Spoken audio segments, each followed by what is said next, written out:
जनाब तमाम शकीने वाली बात अस्सलाम वालेकुम जी।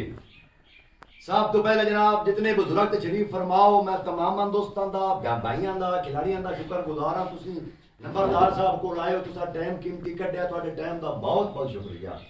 ते शकील भाई नंबरदार साहब तेरी भी बड़ी मुहब्बत है ते एक ऐलान तवज्जो नाल समाज फरमाओ, अन्ना से कैमरा मेरे ते मार जी। जनाब एक क्लब बन गया, नियो क्लब नहीं, जो अगे चल रहा है वही क्लब है जनाब शहीन शकील भोन क्लब जिला सरगोदा।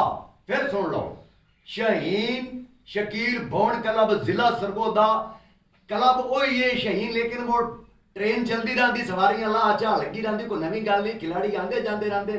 मेरे को सबका खिलाड़ी मौजूद है जनाब अबू बकर रांझा साहब 2018 तो शहीन इन होया ते मेरा ख्याल आज घोड़ वापसी जनाब नु वेलकम आखने जनाब। और शाह मजीद रांझा साहब जॉन चौधरी साहब जी जी आई साहब ਤੁਸੀਂ ਸ਼ਹੀਨ ਦੇ ਉੱਤੇ ਕੋਈ ਤਬਸਰਾ ਕਰੇ ਸੋ?